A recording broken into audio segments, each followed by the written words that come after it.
it's Warren Huart here. This is my first interview at Namm 2017. We've had a crazy morning, but we win. Thomas Barefoot, how are you, mate? Good, man. Good to meet you. Now, we just talked about Jack Douglas. So right. Jack had told me about these speakers, and I remember Dave Way got some. Right. Yeah. And we're talking like, what, 4 years ago now? Yeah, it's about that. Yeah. And there was like a little miniature explosion with LA producers that everybody wanted your speakers. Yeah, it seems like we had this kind of following, and then I would say about 4 or 5 years ago, it seemed to just kind of go crazy, and suddenly we became the speaker to have. Which I hate. That's just the terrible thing when people say, you used to always see the white NS10 cone in the studio, and now you see the silver Barefoot faceplate. That's terrible news for me. Right. No, it's actually really exciting. No, absolutely. Yeah, and then Genelecs in the 90s. Every studio in the 90s had a pair of Genelecs. Yeah. There's this sort of thing. So, okay, so it's a very What, are you saying there's a lifetime on say again? Are you saying there's a lifetime on the Barefoots? Is that what you're saying? Yeah, like 150 years. So look, treat me like an idiot, which is pretty easy because I'm not an electronics genius at all. So can you describe, because I got asked after I did that review with VK a couple of weeks ago. Right. People are emailing me, asking me technical questions. And some people are like, I don't understand how that could work. And so what exactly? I saw that video. And you were asking about the side firing woofers, right? So Alex did explain them, but still people got confused, including myself. I'm not a genius, don't get me wrong. So could you explain how that works? Sound is a little different, right? Sound isn't like light. Sound bends, right? Light bends too, but that's a different story. So especially low frequencies. Low frequencies, if you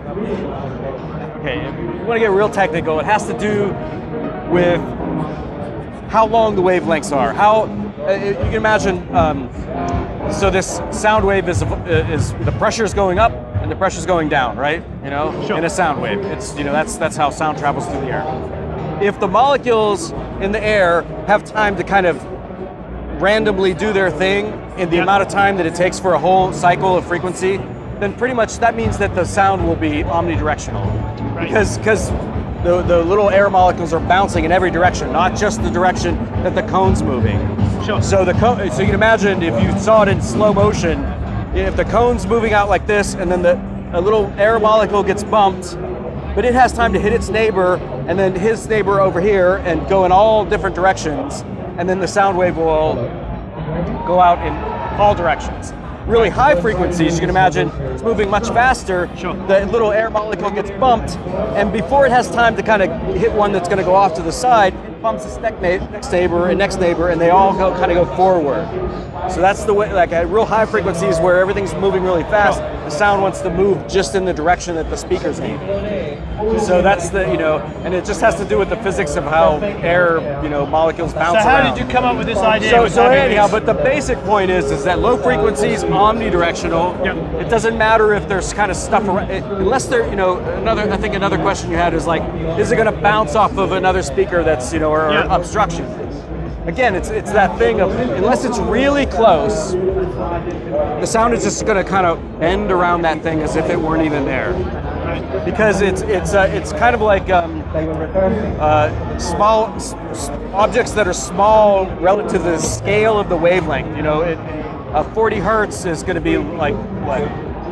Should have picked 40 hertz. It's going to be like 16 feet, long. So any little obstruction is nothing. It's like a pebble of like a sand underneath your foot. You don't notice it. So basically at those low frequencies, it doesn't matter if the speaker's aiming off to the side. Sure. Because the speaker is creating this. Right. It's shining like a light bulb with no lens or any kind of thing like that around it. So what led you to believe? To do this with these two speakers opposing each other? What was the thought process? Well, I thought I was all brilliant when I came up with that. It turned out actually it had been patented in 1973. But the idea is that the first thing was, so when I first developed the Micromain 27, it was really a matter of logistics. It was like, I'm trying to build this near field speaker, right? I want this thing to go really low, to have lots of dynamic range, so basically get loud. And then in order to do that, you have to have surface area. You have to move air, right? So you need big speakers. So, but I've got this near field box that I'm trying to fit this in. So logistically, where do I put the speakers? You know, where do I even fit them? Well, I know that they're omnidirectional. I can move them off to the side, and then once they're moved off to the side, then like, oh, what if I actually clamp those two things together, and now the forces cancel out? So it's the difference between, like, if you grab a weight in your hand, right? You shake it like this, right? Your body's going to naturally move back and forth in reaction. That's what happens with the speaker cabinet. The speaker cabinet's moving in reaction to the cone motion. Every action there's an equal and opposite reaction. Sure. In this case, it's like taking two weights, putting them out to your side, right? This weight wants to push you back this way. This weight wants to push you back this way, but they cancel. So you can do this all you want, and your body stays nice and still. You do this, and you're kind of going like that, right? So that's the. And and what that does, the net effect of that is that it cleans up the bass. It makes everything much more solid. Plus, we have sealed cabinets, which the transient response is much better on sealed cabinets. A porta cabinet is basically what you're doing is you're coupling the speaker to a resonator. That port that's in the speaker cabinet, you can imagine it could actually stick out. So it's kind of like a long neck beer bottle, you blow across the top and it has this resonant frequency, right? That's what that is. That port that's sticking into the box is a resonator. And it's tuned to a lower frequency than what the actual speaker would like to go to. So when the speaker starts rolling off at low frequencies, there's this resonant peak.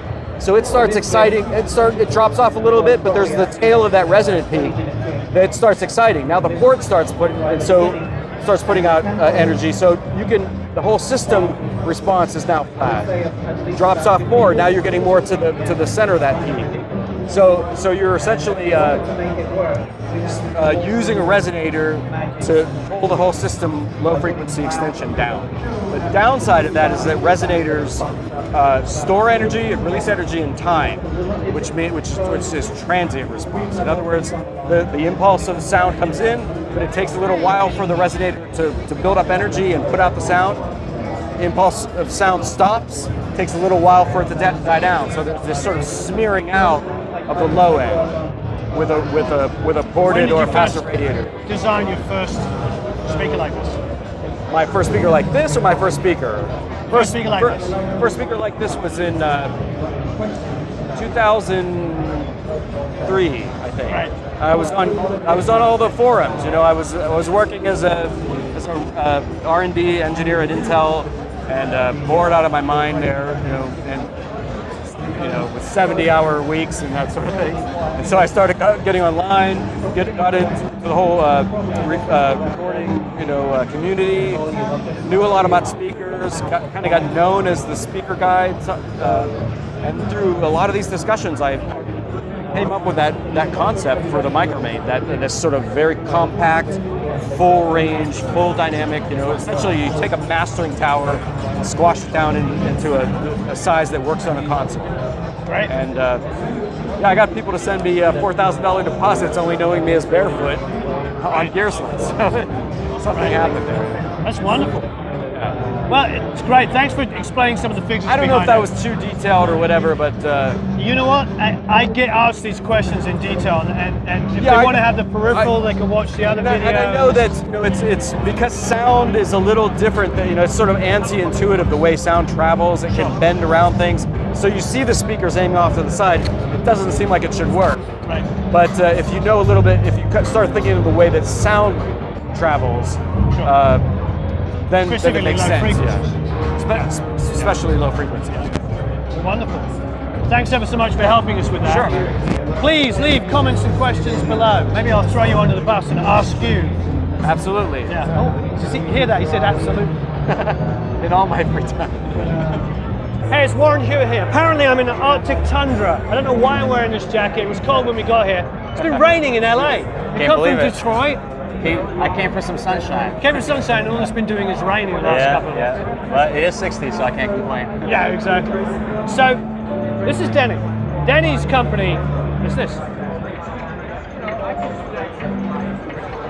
So those of you that watch the ribbon mic shootout will know I really love the Mesanovic microphones. Well, it was this one I was using, wasn't it? Yep, that was the Model 2. So you have that, and it looks like you have a stereo version of it. Yeah, so this is our line of mics. We've got the Model 2, the stereo passive version of it. New that we released at the beginning of 2016 is the 2A, which is an active version of the Model 2. And for this show, we've got the 2AS, the active stereo version. Wonderful. Active meaning it runs from Phantom? Yes, sure. Yep. So these are phantom powered, Yep. but the gain actually comes from the transformer, not a circuit. So whereas this uses, a standard step-up ribbon mic transformer, these use a similar transformer with a much higher ratio. Oh wow. What does that result in? What's the difference? So it results in about 15 more dB of gain. Well, around 15. Right. But what that also does is it boosts up the impedance. So to get the impedance back down, we use a phantom-powered impedance buffer. So that's the active part of it. But all the gain is from the transformer. Right. Sonically, what sort of differences? Well, sonically these sound the same. Yeah, all the mics sound the same, but the way these interact with preamps is kind of different because it's a different output impedance, and that can sometimes, lead to different results. Sometimes a little brighter sounding. I mean, what I loved about this, and those of you that watched the ribbon video, we'll put a link to it below, so you know what I'm talking about. I tried a Coles, an AEA, 121, and Mesanovic. I think that was it. Sorry if I missed somebody out. I'm just trying to think on the spot here. But what I loved about this is that it didn't have a ribbon top end. It had a beautiful open top end. Yeah. Look, can you tell me why is that? Because I've never heard a ribbon that open sound. Well, we brought this to the show. This is okay. Good. This is just a see-through of our Model 2. And the key is the motor structure. So all these mics share this motor structure here. And what we've done is made it very, very narrow. And acoustically, how ribbon mics work, the narrower the motor structure is, the more high end you're going to get out of it. So we basically made it as narrow as we possibly could. And then all ribbon mics have a roll-off at a certain frequency. And that's determined by the width. With this ribbon motor, it kind of rolls off around 9.5, 10K. And to bring it back up after the roll-off, we've added these plates here, front and back, that have a certain size hole and a certain percentage of open area. And what that does, it creates a resonance at a certain frequency and brings that top end back up to where it was normally lost. It's so remarkably open on the top end. It's hard to believe that it would be possible because you think, well, why hasn't anybody else done it? I mean, I'll be honest, because it's like the difference is pretty massive. I mean, the 121 is arguably the most popular guitar ribbon. Yeah. And there's a reason. I think it reduces some of that aggressive top end.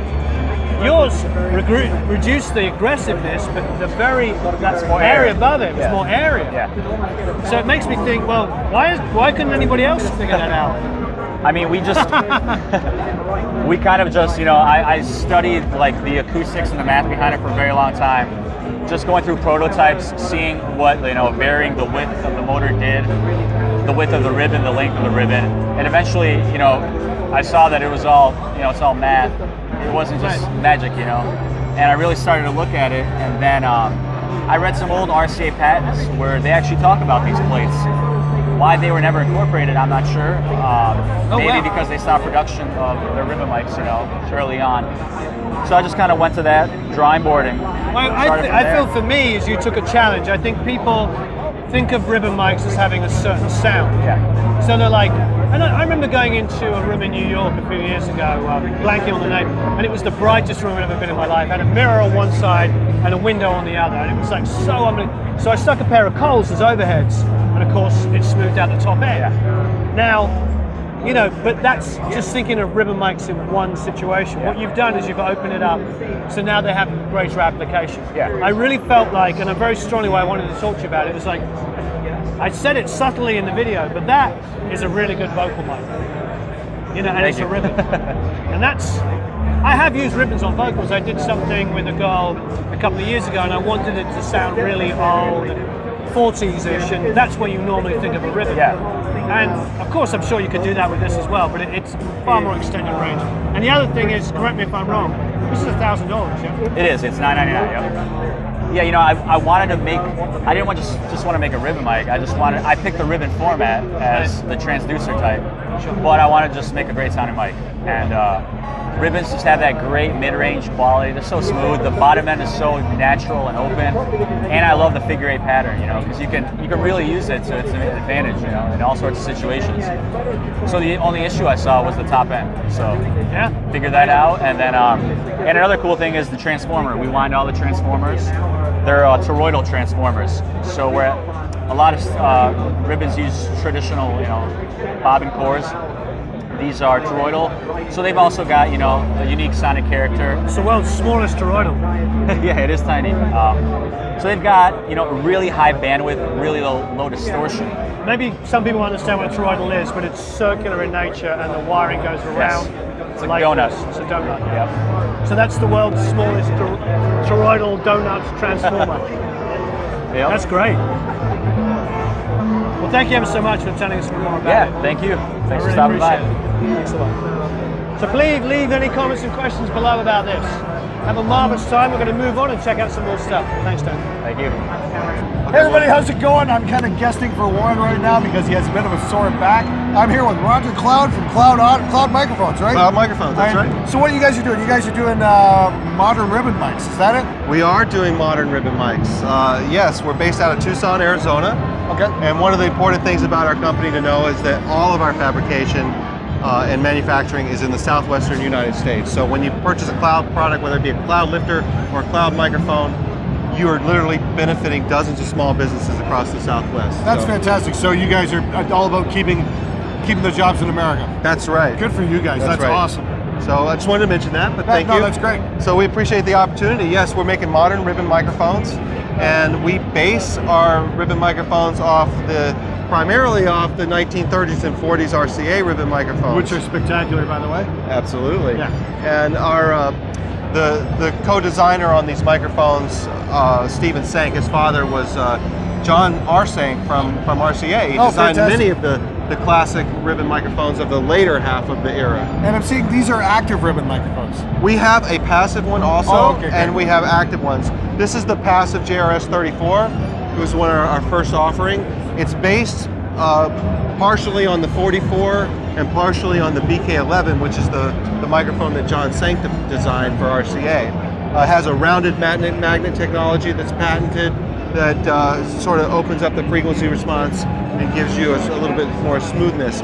Now, this one's passive. Do you have like a protection circuit in there in case, you know, the intern hits phantom power or something? Actually, we don't, but you can always get a Cloud lifter, which will give you 25 decibels of ultra clean gain. Okay. With a Class A discrete gain stage, and it needs phantom power to work. It will not work without phantom power, and at the same time it protects the microphone from phantom power exposure. So it takes the thing that's dangerous to the microphone and turns it into the gain that it actually needs. Okay, that's cool. Which brings me to and we also have an active JRS 34 model, which is up front. But we have the flagship model is the 44A, the Cloud 44A, which incorporates and integrates the Cloud lifter technology into the microphone. So right on. it requires phantom power to operate. It's a Class A discrete gain stage. It's like virtually noiseless. And it really addresses the two major obstacles that people have with using ribbon microphones on sources like vocals and quieter sources. The first obstacle, of course, is that ribbon microphones naturally have a very low sensitivity, a low output, and you need a preamp that can give you upwards of 75 decibels of clean gain in order to use it for anything more than a loud guitar amp, say. Right.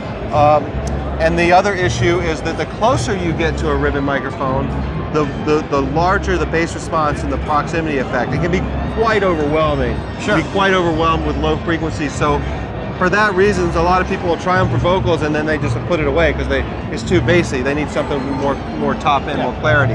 Whereas So I love ribbons for room mics.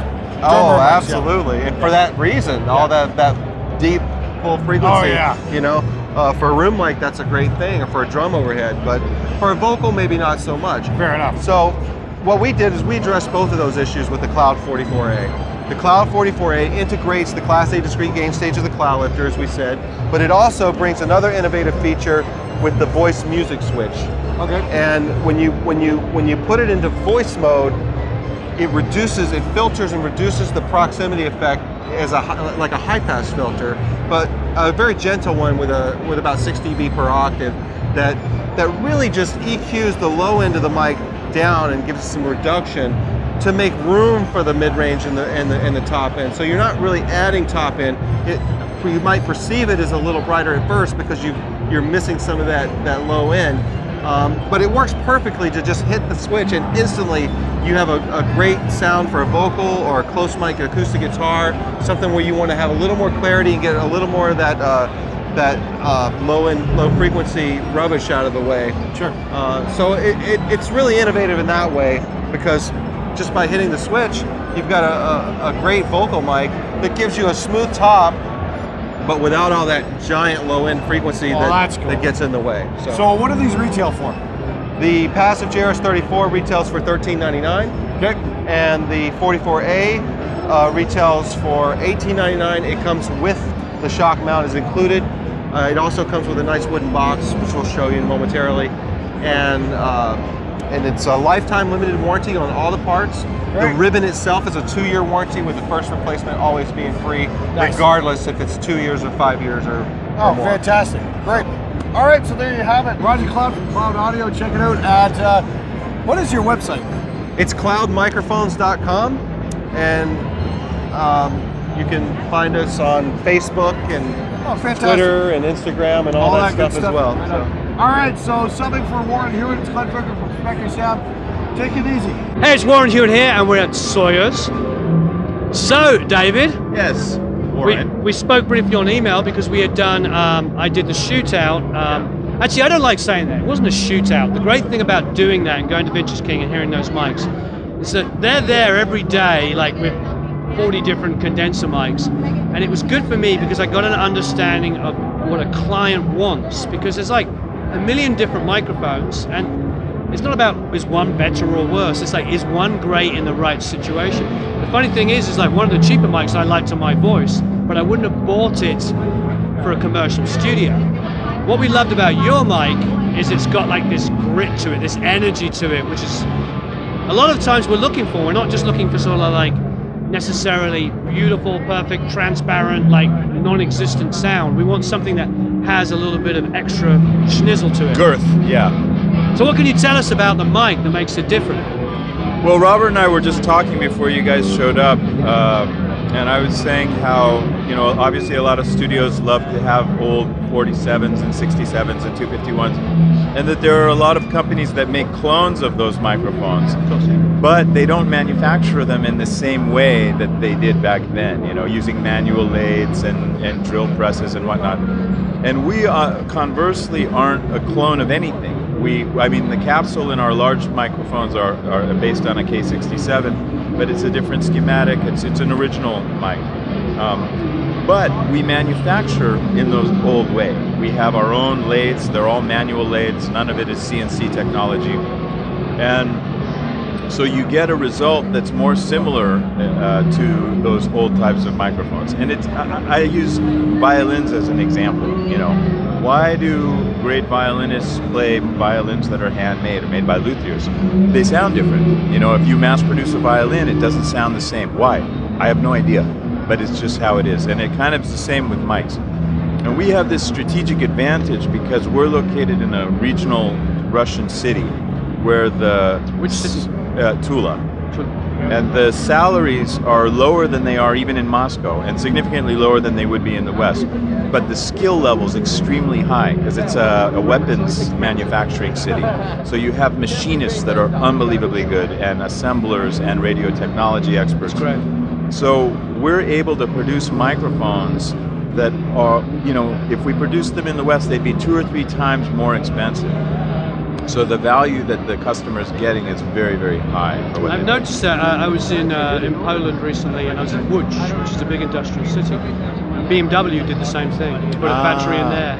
Yeah. And they're like, you you've got people there that speak like 3 languages that have a Oh, yeah. Latin-based education. Yeah, it's So make me amazing. look stupid. Yes. Building BMWs for like $7 an hour. Yeah. Really high skill. Well, level. we pay our people about 20% more than what they make anywhere else Right. in that town. But even doing that, it's still a great deal Yeah, it's for great. us. Yeah, very, very highly educated people. Yeah. Yeah. The new vintage. Yeah. New vintage microphone. So, tell us about. Well, okay, so we have 2 microphones I can see, one with a green badge and a blue badge. Why would that be? The blue badge is the tube mic, Yep. and the green badge is the FET. So we have right. 4 right now. We have large and small Yep. diaphragm tube mics and large and small diaphragm FET. Oh, fantastic. Could I say maybe KM series? Yeah, What do you sort of? actually, yes, and it's funny because we tested these 2 mics. Yeah. One of the places we had test them was Teldex Studios in Berlin, that has, you know, a collection of Neumanns that's literally kept in a safe. It's probably the most comprehensive I have to vintage. apologise for Black Star behind us here. yeah. We've been making guitar player jokes. It's I'm a true, guitar yeah. player, so yeah. So they compared our mics to some of their favorite Neumanns, and they put this up against a 47 and a 67, and they said the character was closest to the 67. They really loved it, and they said that was the only modern small diaphragm mic they've ever tried that they like as much as the vintage KM54s and KM84s. And I have a KM56. Absolutely beautiful. yeah. So what we did with this one, this is our newest. We decided to put a transformer inside it because a lot of people really love the sound of the KM84 as opposed to the 184, which is transformerless. So, you know, because we have these great scientists that work with us, we can just say, okay, look, this is what we want, and then they set to work, and it was very challenging to make a transformer that would fit inside of here and that can be wound by a machine. The prototypes had to be wound by hand, 1,000 winds in a toroidal, like, long core. And we tried to get the sonic characteristic as close to the 011 as we could because people love that mic so much. How much is this? This one here. This The one, cheap for one, it's 1,400. For a pair with single power supply, it's 2,000. Oh, good. And then for the pair with all capsules, it's 2,800. We also make an Omni and a Which hypercardioid. sounds incredible. Yeah. The Omni, putting that in an Omni sounds incredible. Yeah, Robert has done a lot of stuff for us, and you know, has been a big supporter of our microphones, and yeah, you put the small one on a sax, which I never would have done. Yeah, and it sounded amazing. And he put it Omni on the guitar, right? Yeah. Yeah, and it just With the sounded. drummers right next to him. Yeah. But the drummer right next to him, minimum bleed, doing it the old way of like getting balances, then adding the drums in, filling the gap. And you know, I do that a lot anyways, but with these microphones in particular, I just feel like there's something a little different about them.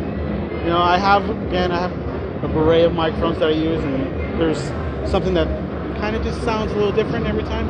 And there's that point of with the right mic pre and the right mic, they match up perfectly. Sure. You know, there's a sound. It's like sound and song, and they all come together. Yeah. And, you know, and I've tried it on a couple different mic pre's, and I'm excited to hear this. yeah, it's a incredible And microphone. of course this smell. Yeah. Yeah. Definitely. But I'm a big fan of the 53, 54, 56s are like my favorite small diaphragms. But you know, I got mine a long time ago, so it was like $1,500, but it's probably like $6,000 or $7,000 now. Yeah, It's they're getting really- quite silly how they are. Although I do like, you know, the Gaffel, the 691s. You know, that's probably those are a great mic as well. And I wonder how much close this would be. We Was I- can get you. Are you based in the UK? No, I live in Laurel Canyon. Oh, well, Yeah. then that's easy. Yeah, no, Yeah. that's much easier. We Yeah, have no, an I- office here in LA. No, great. I'd love to try them. I was really impressed with this. We loved it when we did the the mic review of Vintage King. It was really beautiful. I didn't hear the FET, but I definitely want to hear those two as well. Yeah, we Sylvia Massey was here yesterday. She I met her in Germany when I was on tour with the mics, and she was doing an event at this castle. There's a studio there with a castle, That and sounds good. I want to do a studio event in a castle. and she they were gonna, you know, when I first met her, she was a bit like, oh, hi, you know, you're from this mic company, whatever, we'll talk later. And then they were going to have a shootout to decide which mic to use for the song they were recording. And they had the most insane collection of vintage German tube mics, you know. And I just thought, I can't even stay here. Well, there's a Gefell 582, which is like, I think is like at least as good as a KM, maybe a little bit better, because that was the old Berlin one. So if they have one of those to shoot up against, that's a tough one. They did, and they had a 67 and a 47 and the Hitler mic and the whole thing. So I left. I was like, just tell me when it's over. And they had 15 engineers. They did a blind shootout, and we won. Yeah. And that's when she became a big supporter after that, and you know, has that, and she has those. There's something about tubes, small diaphragms that I really love. There's a little extra grit and sparkle, whatever the hell the words are, because everybody's going to. But there is definitely something that makes acoustic guitars just so special. Oh yeah. Yeah, and you know, a 53, 54, 56, that's the classic Beatles acoustic guitar sound. So it's music to our ears. It's what we love the sound of. In fact, I think they use them a lot on electric guitars as well, on amps. They put yeah, their way of yeah, because they would have you can go look at the Beatles book, but both of them might be playing through an AC30. So one of the ways to differentiate was to put a KM on one. And put a dynamic on the other. Natural EQ. Yeah, and so it's just, exactly, natural EQ, especially when you're on a console that's maybe got two tone controls, you know, and you're not sitting there with a variable Q and a parametric or whatever, so microphones can make a huge difference. So yeah, I'm very excited to hear that. One of the reasons that we love working with Robert so much is that he uses the mic choice and mic placement a lot. You know, like the Al Schmidt kind of instead of EQing and compressing everything after the fact, you choose the right mic and you put it in the right place at the right level. Yeah, well, I'm blessed. I have a lot of microphones, so when you have that choice, but I think a good tube small diaphragm is pretty special. You know, put it on a mandolin. It's night and day what it can do. It's amazing how you can go, okay, I'm gonna take a new mic, like something like Earthworks or something like that. You put it on an acoustic guitar, and then you take a tube like one of these and put it on an acoustic guitar, and the differences are astonishing. Yeah. You know, I'm excited here. You know, and you get level match and get it right on, and then all of a sudden you put it in someone's headphones, and they're like, "What's this?" And I'm like, "Okay, what do you like better?" And they go, "I like this one better." And you're like, "That's what I thought." All right, well we'll get one to review. Cool, man. That'd be great. Yeah. Well, thank you ever so much for taking the time. I appreciate it. My pleasure. Thank you for sharing your experience with it. So we're going to do a review, so check that out in the next couple of weeks. Have a marvelous time recording and mixing. Here we are at PMC with Maurice. Right there. Baptiste. Close enough. Close enough. I'll take it. All right, how are you, mate? Pleasure. Good to see you, bro. Good to see you. Now, one thing, the most important thing. We did a review at Vintage King probably about 2 weeks ago, and we went through PMCs, ATCs, Barefoots, and Focal. Sorry, Focal. Yep. I'm just a little brain dead. I've been at Namm now for It's 3 Namm. days. We're all brain dead. 3 days solid. 3 days, I tell you. And so we're listening to an album that I produced, engineered, even co-written, even played some guitar on. So I was quite emotionally connected to this album. Absolutely, yeah. So it seemed like a great way to check out speakers because I know the music really well. And we chose one song that was mixed by Spike Stent. Indeed. And Maurice came up to me earlier and said, "Hey, you do know that Spike mixed that song on Our PMC 22's actually that same speaker down there. that same speaker down there." So I thought it would be a great moment and a great segue to talk about it. Spike is one of my 2 or 3 favorite mixers in the world. When I've had the experience of being in a room with Brower, Chris, CLA, with Mark Endert, and Spike. And Spike is pretty special. I'd like to think so, yeah. Yeah, he likes to. One of the things he does is he likes to kind of screw it up a little bit. He told me, because we had a mutual friend and we found out we're from the same town and we went to the same school. Ooh, okay. There as you go. kids, like young. So that was pretty insane. And then he told me he got his start because he got a Spice Girls track. I don't know if you know the story. And it had been round and round. Yeah. Everybody had mixed it and whatever, and it came to him. And he said, I just destroyed everything and just sent them back the craziest, most insane mix they'd ever heard in their life. And guess what? They loved it. Yeah, exactly. So just that's the spirit approach, of music and rock and roll, of just like that kind of like completely make it dangerous. And yeah, great. So tell me about the PMCs. Tell me about this particular model. Well, the PMC 226, it's, like all of our other models, it's a transmission line design. I won't go into too many details, but basically what it means, it's like wooden parts that are in here that actually creates a long tunnel that ends up in the front. Within that tunnel are foam parts included that basically absorb all the rear reflections of all the drive units, so it takes the distortion down and out, so there's no distortion coming through the drive units on the front anymore. But what it also does, it acts like almost a little passive crossover, so it allows you to come out here with just the lower bass frequencies, which in this case are exactly in phase with the bass driver. Great. So it allows this little speaker to go down to like 37 hertz before the roll-off starts. Oh wow. Just to have that clear, true bottom end without any EQing whatsoever at low levels and at high levels, because we control the air within the cabinet. That's that part. So people buying these without subs and use them without subs mainly? Use them without subs. Great. I mean, like also the larger models, because we can have so much low frequency response coming out of smaller cabinets already. You can imagine what we can do out of the big boys that we have here as well. So that's the beauty of it. But the fact that they can work on it, that because of its dispersion, you really have a lot of freedom to move around. So it's not just one tiny fixed sweet spot. We're always surprised by, you know, the other manufacturers that show the beautiful flat line on axis. Well, you've been engineering, producing, I've been engineering. How many times am I on axis? I'm more off axis than on axis all the time. So what we try to do is create with all of our models a way to give you a flat off axis response, so that you really have the freedom to move. So this model, including all the others, up to 60 degrees off axis, the same response. Oh, it's great if you're on a console, You have that space indeed. Now, apart from the voicing, identical with our big systems, it is just something that, you know, it's a tool at the end of the day. It's a tool. People need to work on it, see what it does for them. But the feedback that we get from people is that it's, to them, instant feedback on anything they do, how small the changes are, they hear it immediately. Plus the fact that, you know, it is a reference already by itself, so they don't have to go through other systems to determine it's the right mix or balance or whatever. So they end up with faster results, better results before it goes to mastering even, so he can do a better job. So throughout the whole line, it works really well for them. And yeah, for a lot of engineers, and it was the same with Spike. He had, you know, tons of monitors already.